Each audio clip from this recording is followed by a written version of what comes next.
Baik, ini penting kita highlight bahwa kelembagaan ini menjadi salah satu yang perlu kita perbaiki dalam konsep Lumbung Mataraman yang sekarang ini belum sempurna, belum seperti yang kita harapkan. Baik, Bapak Ibu, saya akan memberikan kesempatan untuk Bapak Ibu di forum ini untuk berdialog dengan Pak Menteri dan juga Prof. Jamari. Tapi mungkin saya memberikan prioritas dulu kepada para kepala daerah, karena kalau kepala daerah ini yang punya lahan di sana, Gunung Kidul dan Kulon Progo ini tantangannya adalah iklim. Kemudian kalau Bantul masih oke ya Pak Bupati. Sleman ini salah satu tantangannya adalah alih fungsi lahan. Kemudian kalau kota nggak punya lahan gitu ya. Baik, Bu Endah silakan Bu Bupati Gunung Kidul boleh menyampaikan.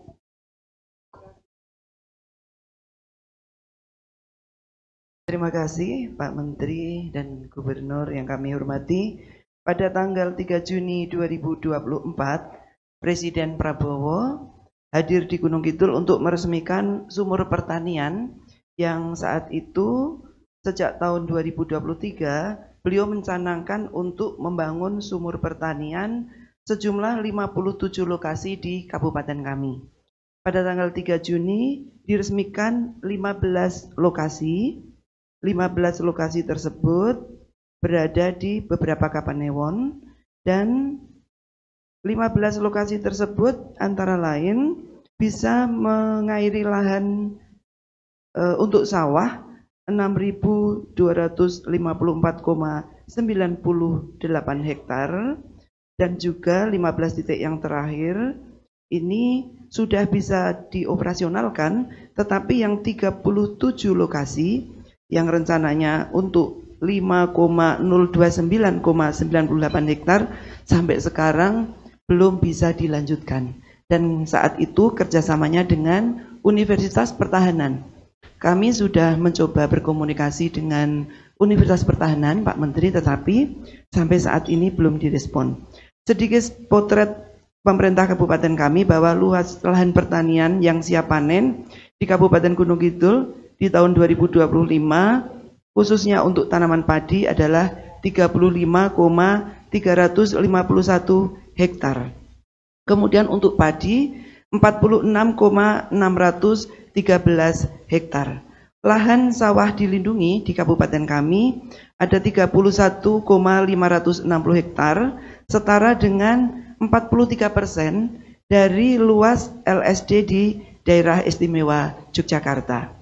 Berikutnya, Kabupaten Gunung Kidul luas wilayahnya adalah 1,485,36 km persegi atau 46,63%. Yang menjadi tantangan kami bahwa luas bentang alam kars di Kabupaten Gunung Kidul sekitar 757,13 km persegi atau 75,713 hektar. Beberapa waktu yang lalu kami koordinasi dengan Jawa Timur, Jawa Tengah, dan juga DIY, khususnya Pacitan, Wonogiri, dan Gunung Kidul, karena dari 33 bentang alam kars yang ditetapkan oleh UNESCO, itu ada 13 yang berada di kabupaten kami, dari sejumlah 33. Dan produksi jagung kami, khususnya pada seperon pertama di bulan Januari sampai April adalah 258,416 ton pipil kering. Yang ini diperkirakan akan terus meningkat seiring dengan masa panen di bulan Mei Agustus ini ataupun juga September Desember nanti. Untuk produksi padi kami, Pak Menteri, tahun 2025 ditargetkan 300.000 ton. Pada periode Januari sampai Maret, produksi kami telah mencapai 203.842 ton gabah kering giling. Dan kami berterima kasih kepada Bulog yang sudah mengintervensi harga gabah kami, termasuk juga harga jagung. Yang ingin kami matur kepada Pak Menteri, persoalan pertanian kami adalah sekarang populasi monyet ekor panjang yang kami sudah koordinasi kemana saja, termasuk kami kemarin mengundang BRIN, Pak Menteri. Jadi populasi monyet ekor panjang ini sangat mengganggu petani kami. bahkan sudah sampai ke rumah warga. Bahkan hari kemarin Pak Menteri, karena kami ini akan panen jagung dan kacang, itu karena lahannya kemudian pada dipasang jaring, monyetnya malah masuk ke rumah warga, mencuri makanan, kemudian dia manjat ke pohon mangga. Betul ini Pak Menteri, kami ada videonya. Setelah kita Pak Menteri, kita herdik bersama-sama, dia manjat masjid, kemudian di bawah itu disorakin untuk turun, genteng masjid itu dihabiskan, dilempar ke bawah Pak Menteri. Dan dia merambat ke pohon mangga. Di pohon mangga itu dia seperti manusia. Jadi mungkin benar teori Darwin karo manusia ini berevolusi dari kera. Jadi memang kecerdasannya itu hampir sama dengan manusia. Dia marah, itu pohon mangga itu buahnya diambilin, malah dirontokkan, dibuang Pak Menteri. Nah, upaya ini sudah dilakukan Bupati sebelum kami juga, sampai dengan mengundang dari Baduy. Jadi Baduy ini diundang di beberapa titik, tetapi dia malah lari dari hutan, malah masuk ke pemukiman. Kami juga sudah menginisiasi lokasi yang memang rawan dengan monyet ekor panjang, kita tanamin tembakau. Tetapi Pak Menteri, adik saya kebetulan juga lurah. Ini kami buat pilot projectnya di kelurahan kami, yang kebetulan adik saya kandung juga lurah. Di video, selesai tembakau itu ditanam Pak Menteri, tembakau itu dicabuti semua dan membuangnya itu di jalan aspal Pak Menteri. Ini pilot project kami yang dekat dengan tempat hunian monyet itu, kami tanamin tembakau, dicabuti kemudian dilempar ke pinggir jalan. Berikutnya kami kerjasama dengan pasar induk buah Giwangan Pak Menteri. Setiap Jumat buah-buah yang sudah tidak bagus kami berikan di titik-titik lokasi monyet itu tinggal. Setiap hari Jumat. Apa yang terjadi Pak Menteri? Setiap hari Jumat monyet itu berada menunggu pickup di situ. Tetapi Senin sampai Kamis, Sabtu dan Minggu dia kembali ke rumah warga Pak Menteri. Jadi dia tahu hari Jumat itu kapan. Mohon maaf, ini mohon maaf Pak Menteri. Ya. Ini bisa dibuktikan, kelurahan kami itu kelurahan Kenteng, dan ini adik kami sebagai lurah yang saya minta, karena kami akan matur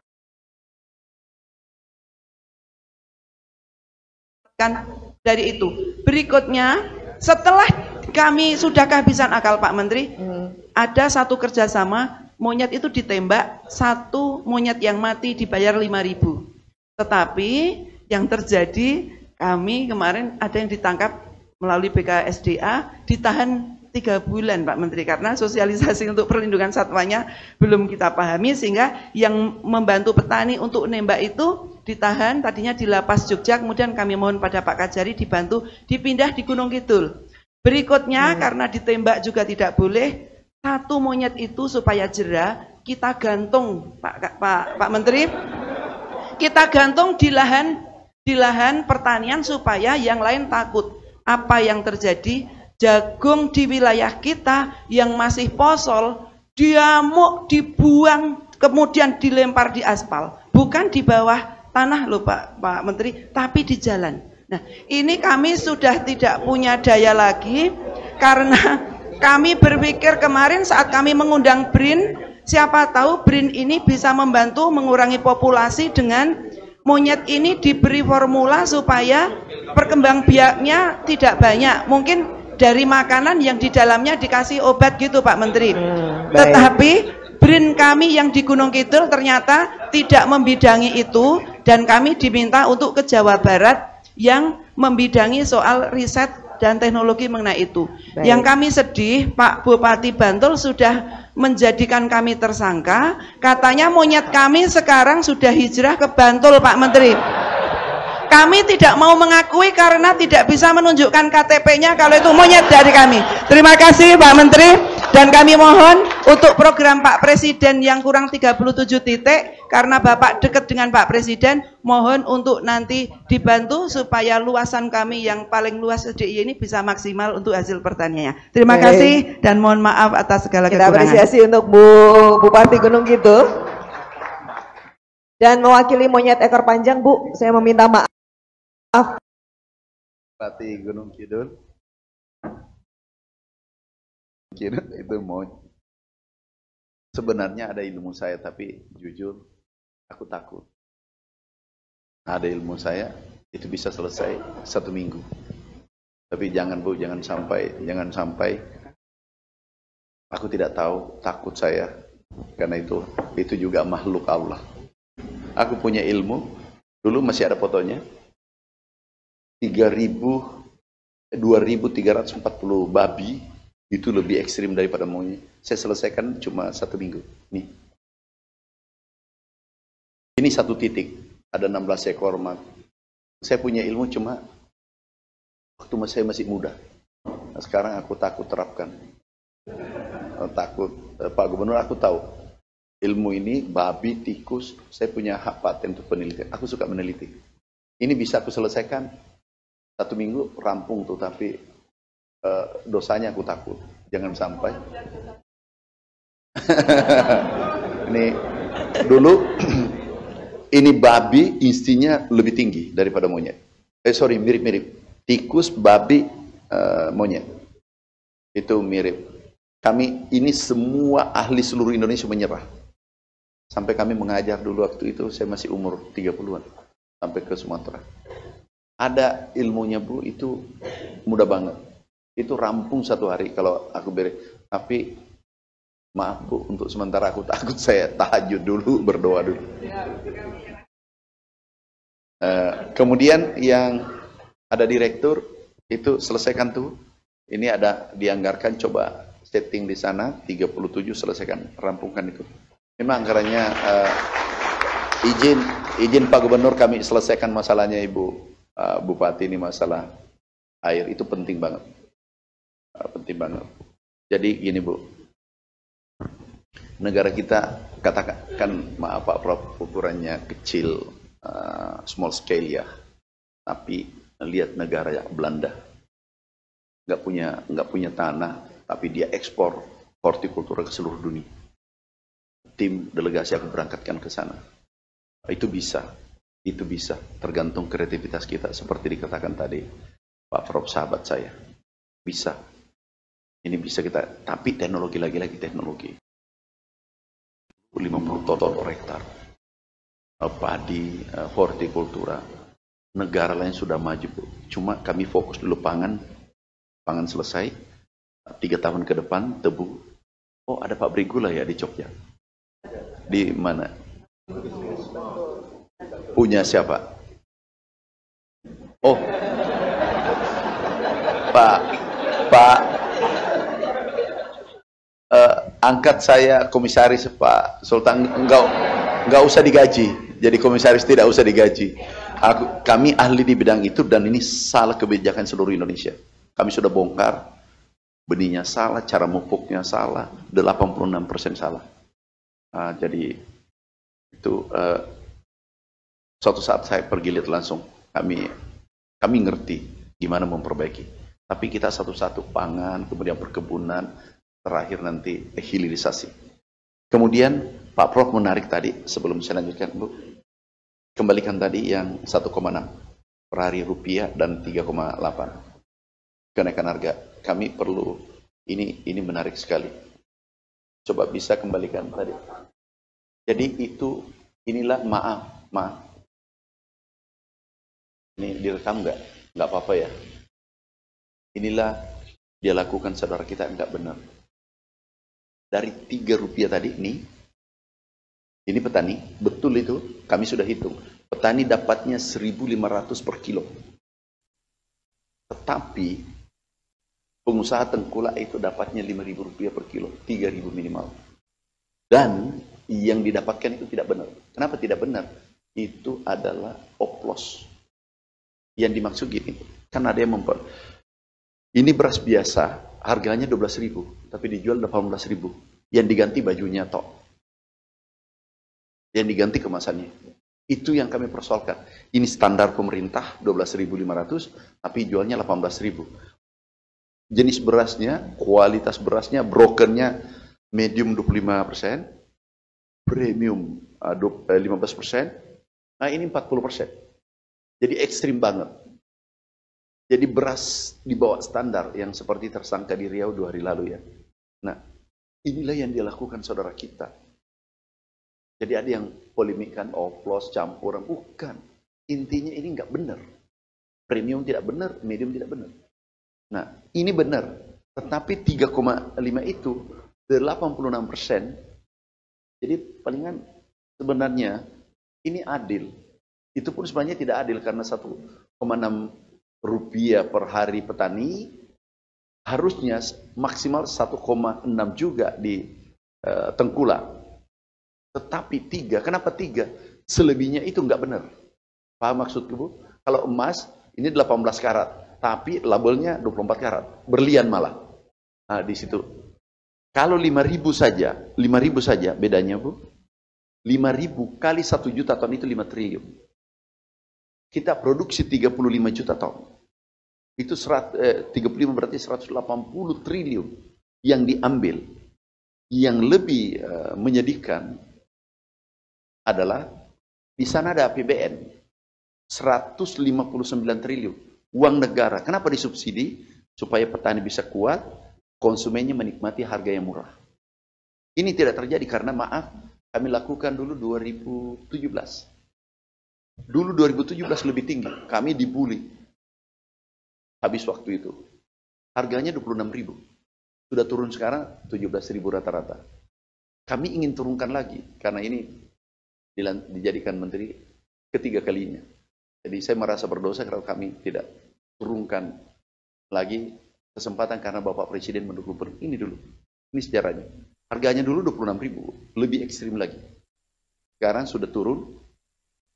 Ini 18-17.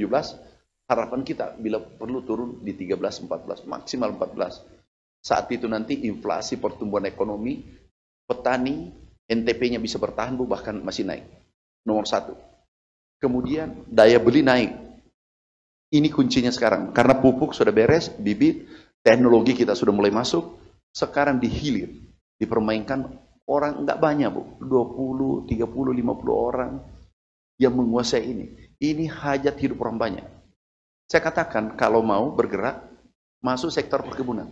Pabrik gula, pabrik kakao, masuk di sana. Karpet merah aku berikan. Ribuan triliun aku butuh investasi.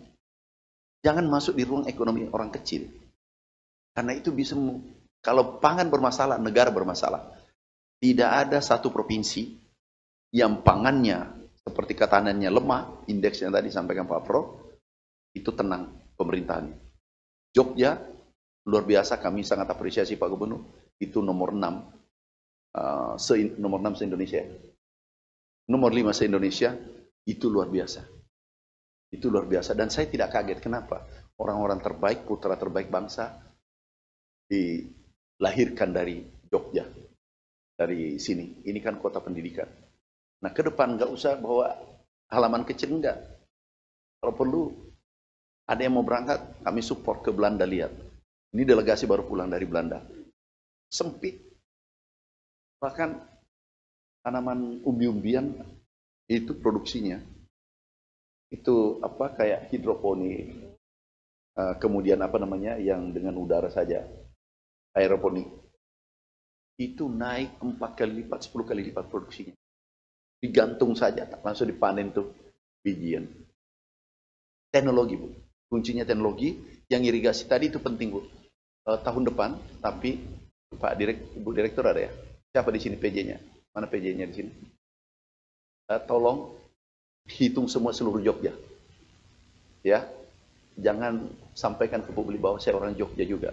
Hitung semua irigasi ini seperti ini. Jangan Ibu saja, supaya bupati lain tidak bertanya. Hitung semua yang irpom, irigasi pompa dan apa namanya itu? Perpipaan.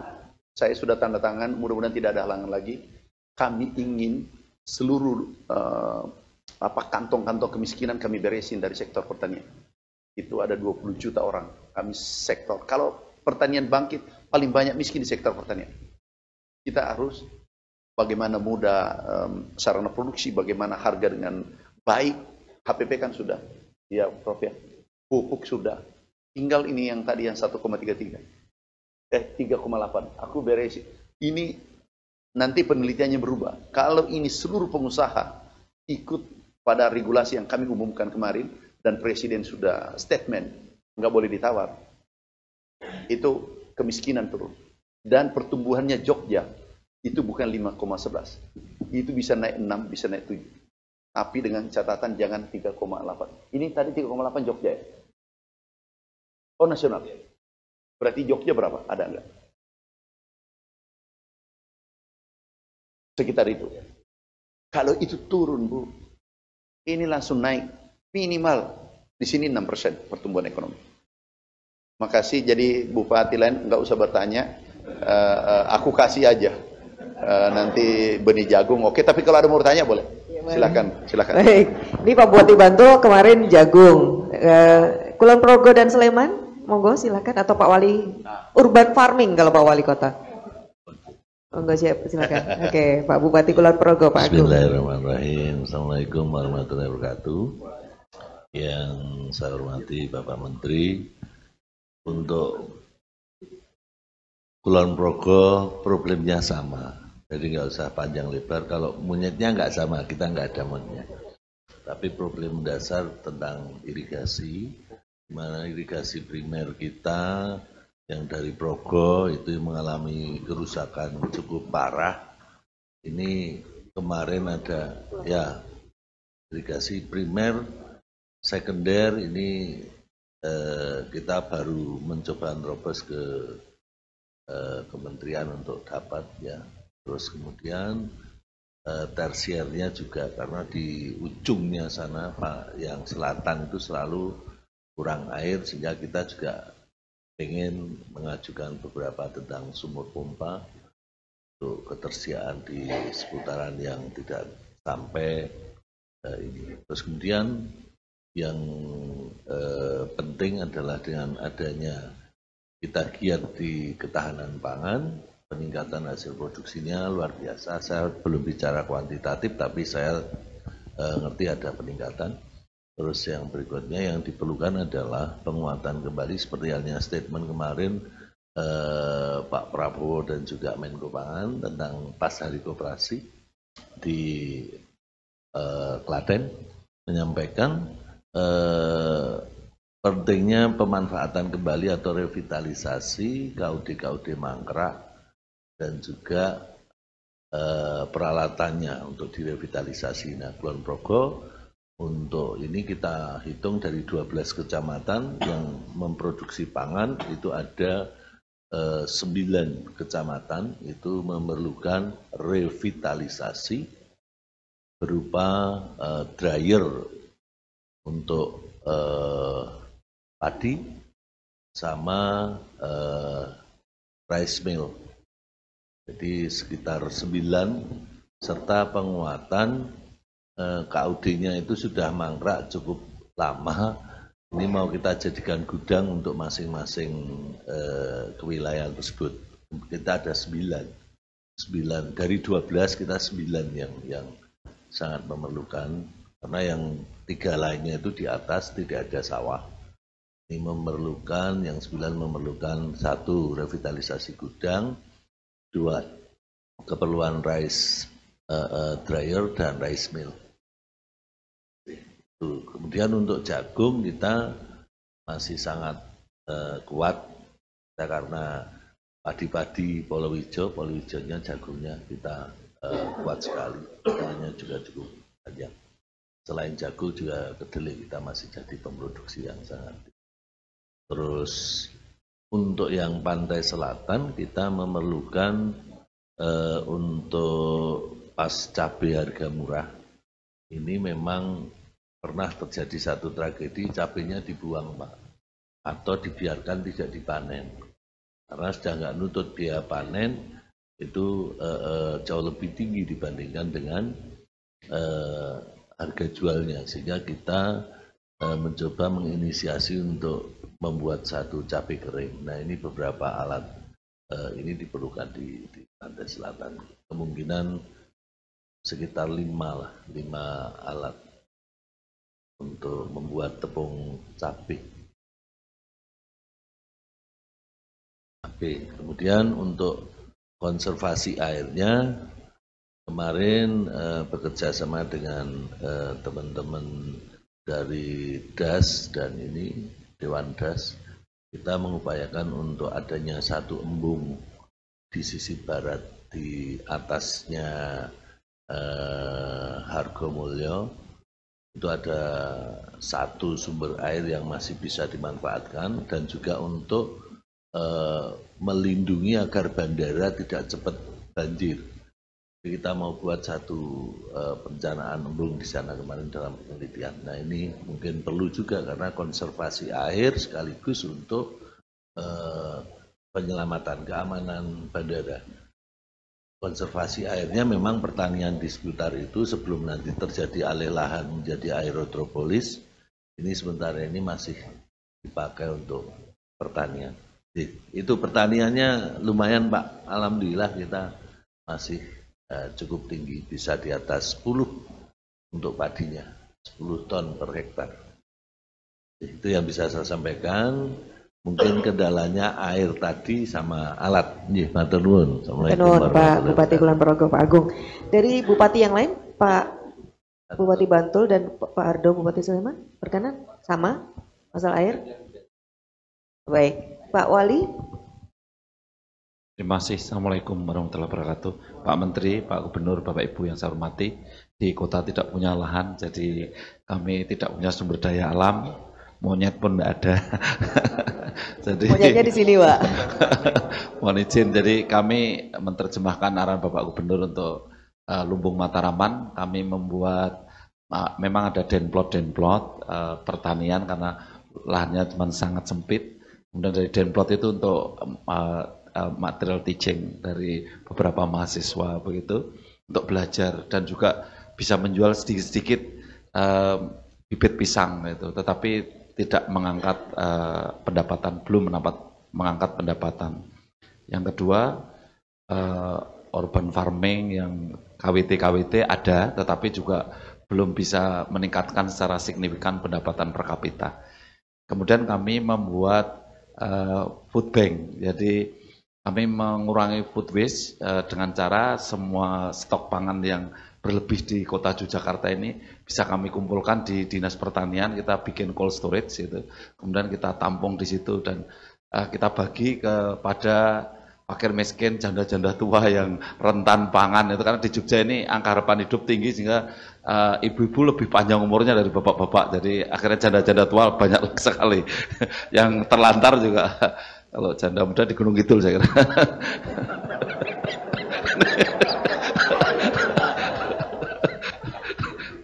Ini Bu Bupati Gunung Kidul godain aja Pak Menteri, mohon izin. Sehingga kami food bank. Ya, jadi kami fokus ke food bank dan alhamdulillah dari hotel-hotel, kemudian rumah makan, kemudian juga dari restoran-restoran yang lain itu selalu mensupport food bank, dan juga dari Basnas, dari Lazisnu itu juga mensupport sehingga kami bisa membangun ketahanan pangan dari situ. Kemudian yang kedua, kami membuat namanya Toko Segoro Amarto. Itu ada di pasar-pasar, ada 3 pasar. Toko ini kami pertahankan dengan stok barang kebutuhan pokok yang harganya standar. Kalau toko ini rame berarti pasar itu agak bermasalah. Mungkin harga naik gitu, tapi toko yang kita bikin dari kota ini untuk ngontrol seandainya toko ini laris, ini pasti ada masalah di pasar itu. Tapi kalau tokonya ini tidak laris, ini berarti aman. Jadi untuk mengontrol inflasi sekaligus menjaga ketersediaan pangan di kota. Jadi kami 2 hal itu yang kami lakukan sehubungan kami tidak memiliki lahan yang cukup. Kami mohon arahan. Terima kasih. Assalamualaikum warahmatullahi wabarakatuh. Waalaikumsalam. Terima kasih banyak Bupati Wali Kota. Kalau usul saya tentang ekor panjang monyet itu pakai pil KB aja Bu. Pil KB saya kira. Saya kebetulan dokter kebidanan Pak Menteri, jadi saya siap untuk mensuplai pil KB ke Gunung Kidul. Siap. Jadi masih punya stok, beliau pernah menjadi kepala BKKBN, mungkin stok pil KB-nya masih ya dok ya. Karena beliau dokter. Mungkin ini menjadi solusi jalan tengah. Kalau yang ini ekstrem, yang ini agak soft gitu ya. Pak Menteri. KB dimasukkan di pisang terus dibagi. Ya. Oh. Satu pil KB bisa untuk 5 monyet. Ya karena kan dosisnya cukup 1/5 manusia. Ya. Oh, Ya. bisa juga. Baik. Silakan Pak Menteri. Nggak perlu pasang spiral. Jadi ini untuk Pak Gubernur izin kalau bisa seluruh Jogja disiapkan. Ini kami memang anggarkan tahun depan, tapi datanya disiapkan dari sekarang karena tidak mudah. Embung, irigasi pompa, pompanisasi, kemudian irigasi tadi kita akan perbaiki. BWS nggak hadir ya? BWS nggak hadir. Ada BWS yang disampaikan tadi biar BWS ada nggak? Hah? Nggak hadir. Yang PJ di sini, Bu PJ, gimana punya Pak Bupati tadi itu ada rehab irigasi, gimana tuh? Apakah BWS-nya sudah tahu? Karena kita sudah anggarkan jangan sampai meleset. Oh enggak, kalau sudah survei masih ada uang 6 triliun. Ya ada tahap ketiga. Tahap ketiga. Itu ada anggarannya 6 triliun, harus selesai sampai Desember. Tapi kalau tidak, tahun depan lagi. Tapi usahakan ini tahun, Pak. Cold storage. Solusi Indonesia sebenarnya kalau inflasi cold storage. Mana saat peak season, panen puncak, masuk karena berlebih. Begitu off season, panen kurang, dikeluarkan pasar. Begitu berlebih pasar, ekspor. Kami sudah gagas sebenarnya 7 tahun lalu. Tapi memang harganya tidak murah, mahal. Kami anggarkan, mudah-mudahan 3 tahun ke depan bisa kita lakukan. Itu butuh 2 triliun. Satu, yang seperti Qatar, Dubai. Itu ada cold storage besar, bisa 3 tahun, sayur, jadi tidak ada lagi harga jatuh, tidak ada lagi harga naik. Kenapa? Apa yang kita butuh ada di cold storage itu. Food bank itu ada di situ. Kita tarik keluar, berlebih kita ekspor. Sebenarnya kami sudah sampaikan 8 tahun, 7 tahun lalu. Memang agak mahal harganya karena kita butuh 10 triliun. Nah, tetapi kalau Bapak punya ide yang skala kecil, itu sangat bagus. Itu sangat bagus. Ini adalah solusi permanen ke depan masalah naik turun harga. Cold storage begitu dan bisa tahan 3 bulan. 3 tahun. Bisa bahkan ada tahan seperti beras yang di Jepang itu 5 tahun. Nah, kita rancang Indonesia menuju sana. Tidak ada lagi nanti inflasi, enggak ada. Sayur, tomat masuk semua. Dan bisa juga nanti pada saat harga jatuh itu mengambil uang petaninya, nanti dilepas pada saat harga naik. Jadi food bank betul-betul kayak bank. Idenya Pak Wali Kota luar biasa. Makasih. Sekali lagi Bapak Ibu melalui Pak Gubernur, seluruh potensi irigasi untuk Jogja disampaikan. Kami anggarkan untuk tahun depan seluruh Indonesia itu 2 triliun. Jadi seluruh potensi pompa, irigasi pompa yang seperti Ibu Bupati tadi. Ibu Bupati tadi. Itu kami lanjutkan nanti. Kami insya Allah selesai 15 kemarin itu anggarannya terbatas, tiba-tiba diperintahkan. Yang penting kita sudah mulai. Kan 57. Titik lainnya kita lanjutkan nanti Januari. Tetapi kepala dinasnya Bu, Bapak Bupati, Wali Kota, kepala dinasnya yang harus aktif. Harus aktif ke pertanian. Uangnya lagi lumayan anggarannya, ada 40 triliun. Ini mungkin paling besar dalam sejarah. Jadi Bapak Ibu aktif. Karena memang ada juga bupati yang tidak aktif. Bahkan kita nggak datang di tempatnya, wilayahnya. Padahal kita datang bawa uang. Itu jagung, nanti kita lanjutkan. Maaf, terakhir. Sudah terakhir kan? Iya. Pak Gubernur tadi yang sawah yang 20.000, maksudnya ada pengelolanya, perusahaan yang kelola atau petani? berkenan untuk sekaligus? Ya. Pemilik tani sendiri. Pemilik tanah sendiri. Oh, tanah sendiri. Bu Direktur, sini aku bisik dulu.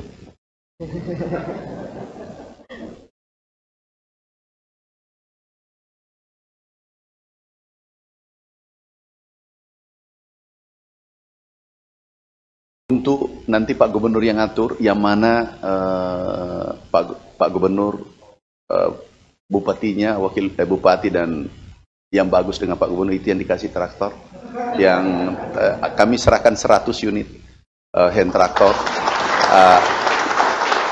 Bu Direktur, tahun ini atau tahun depan? Tahun ini 100 ya, kirim ke Jogja, nanti beliau yang bagi. Kemudian boleh diberikan mikrofon ke Pak Gubernur? Mohon berkenan, Bapak. Iya, silakan. Kami punya usulan begini, Bapak. Yang paling problematik sebetulnya untuk di sektor pertanian itu kan Kulon Progo, karena geografis ya, Kulon Progo sama Gunung Kidul. Tapi dari dua tempat itu masih menguntungkan Gunung Kidul daripada Kulon Progo untuk irigasinya. Ya, jadi pembinaan teritorial pun juga paling sulit. Jadi kalau Bapak perlu tahu, itu ada garis jalan wates jalan raya. Itu sebelah selatan itu pertanian, karena landai. Yang sebelah utara ini pegunungan, menoreh. Jadi kalau kita bikin irigasi, itu yang punya kepentingan yang bawah. Air dari atas. Tapi dari atas maunya di situ jalan, bukan air, bukan irigasi, tapi butuh jalan. Tapi di bawah butuh air, jadi nggak pernah selesai, Bapak. Karena kepentingan kelompoknya berbeda. Nah, sekarang itu yang perlu dipecahkan, Bapak. Ya, sehingga seperti kalau kita minta masyarakat bekerja dan sebagainya untuk jalan dan sebagainya, ya tetap problemnya yang landai itu butuh kebutuhannya berbeda dengan pegunungan. Kalau di Gunung Kidul itu semua memang daerah kritis. Jadi semuanya membangun itu bisa nyambung, irigasi atau apapun gitu. Sehingga kalau di Gunung Kidul itu rumah penduduk di pinggir jalan. Tapi kalau di Kulon Progo itu karena gigir menorehnya ini tipis, sehingga kendaraan itu di atas, tapi rumahnya di bawah. Makanya saya bilang mestinya kepala dinas itu bukan mobil dinas, tapi kuda mestinya itu. Jadi nggak cocok karena nanti parkir di atas dia turun, karena pemukimannya di bawah. Nah, jadi untuk bicara di sektor pertanian dengan infrastrukturnya perlu diidentifikasi lebih jauh. Kan gitu ya. Nah, yang kedua di Jogja itu average itu hanya 300 meter persegi, Bapak. Jadi dibolak-balik ya hanya itu, gitu. Ya kan? Nah, kami mencoba meningkatkan pendapatan petani itu lewat teknologi maupun benih unggul, kan gitu. Tapi dengan menggunakan hal seperti itu, kita perlu waktu dan sabar. Bagaimana petani itu mengubah paradigma. Misalnya contoh, kami nerjuni di Kulon Progo sama Gunung Kidul.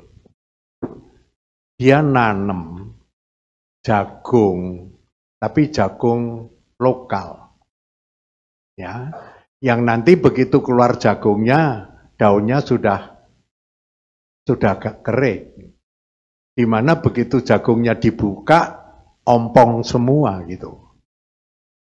Tidak penuh. Bagaimana saya harus mengganti dengan jagung dipanen masih hijau sehingga bisa dimakan ternak dari Monsanto dan sebagainya gitu. Mengubah itu saya perlu nungguin Bapak. Nggak bisa kalau nggak ditungguin gitu.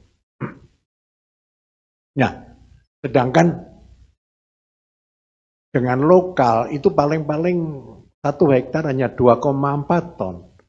Tapi kalau Monsanto karena penuh bisa 8 ton. Nah, tapi di Kulon Progo saya tidak ada yang protes, tapi bisa berubah.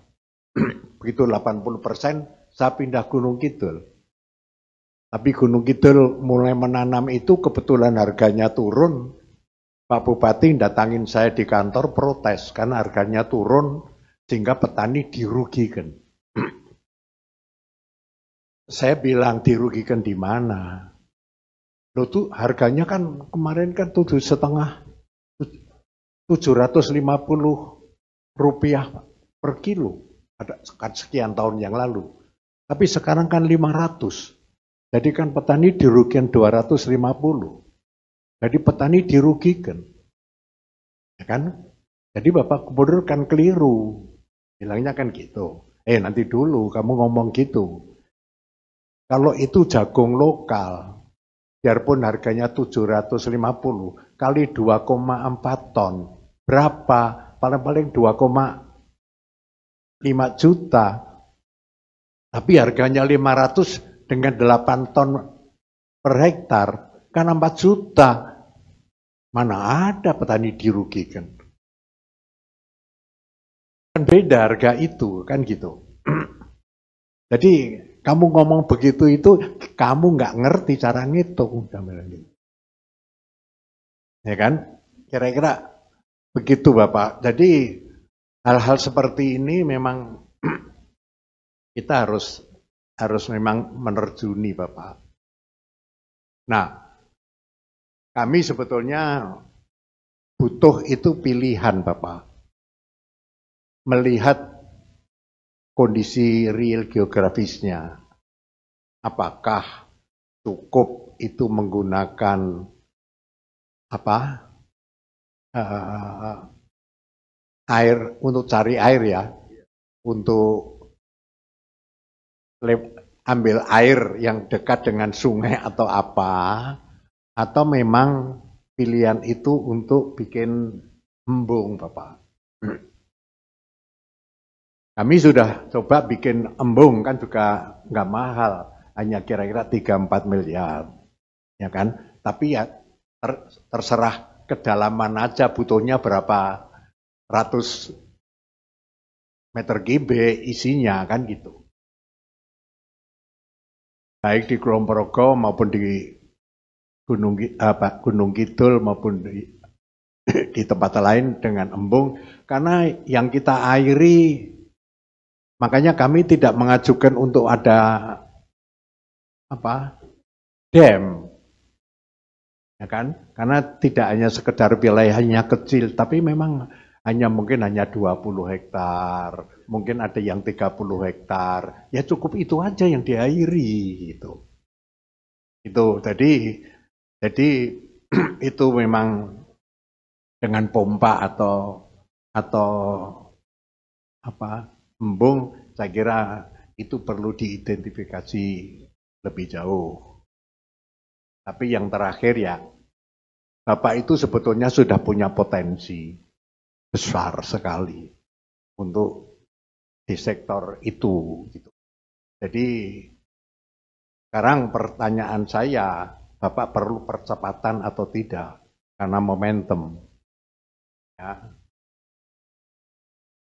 Untung mana? Karena dengan teknologi yang masuk dan sebagainya, ya kan? Kalau di bidang industri kan harus membuat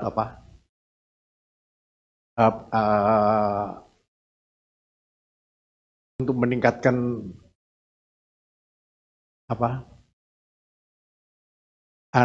produk untuk hilirisasi itu kan harus untuk nilai tambah, otomatis kan pesan mesin lagi untuk apa?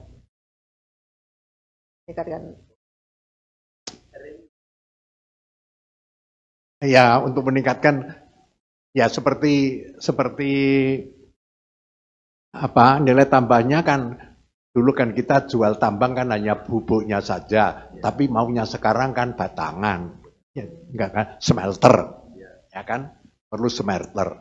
Tapi kalau di pertanian kan juga menggunakan teknologi sekarang untuk di sektor pertanian kan juga kelipatannya itu tinggi. Apakah Bapak tidak bisa mempertimbangkan percepatan karena momentum ya Bapak?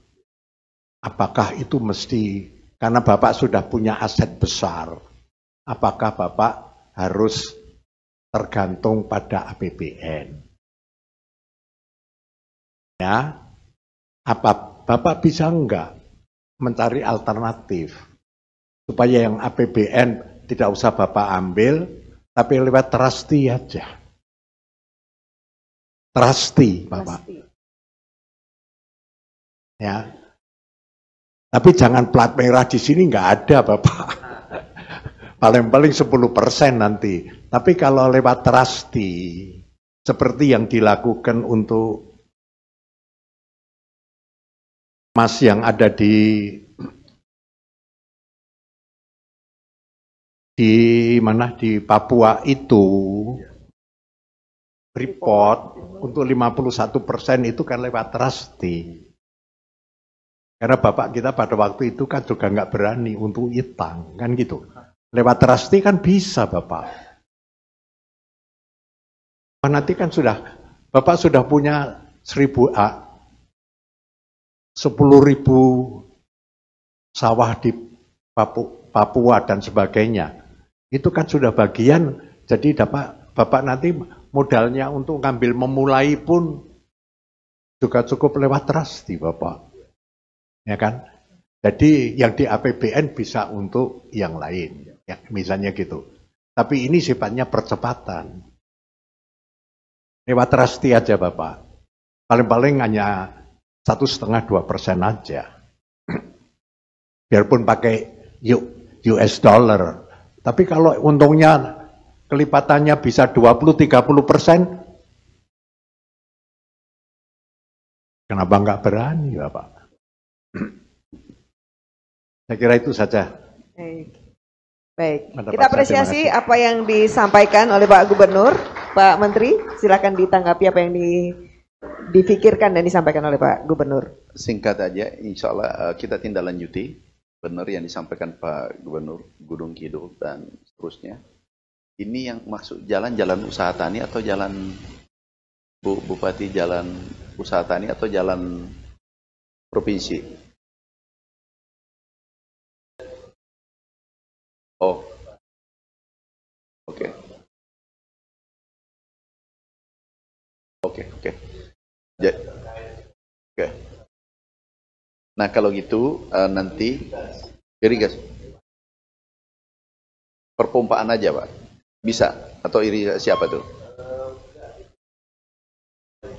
Rehab. Oke.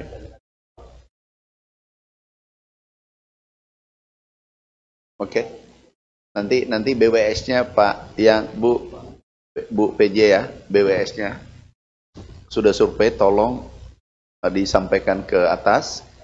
Nanti kalau memang masih buntu-buntu, sampaikan kami ke saya, nanti aku telepon menterinya. Ada anggarannya pertama kita siapkan 12 triliun. Presiden siapkan untuk rehab irigasi seluruh Indonesia. Nah, jadi makanya dibangunlah Danantara.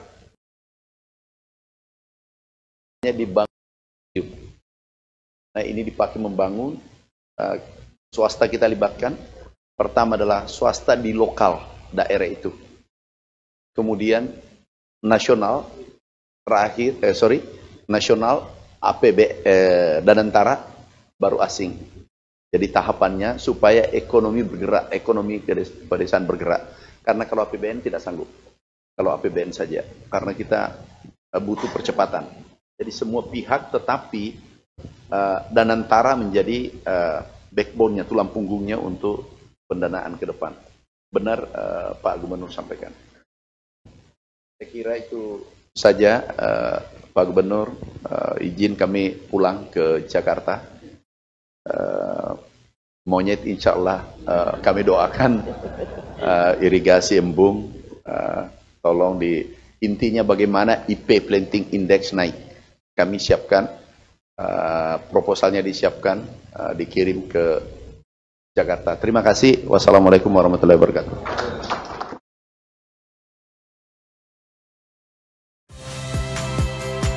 Saya Valentina Sitorus. Saksikan program-program Kompas TV melalui siaran digital, pay TV, dan media streaming lainnya. Kompas TV, independen, terpercaya.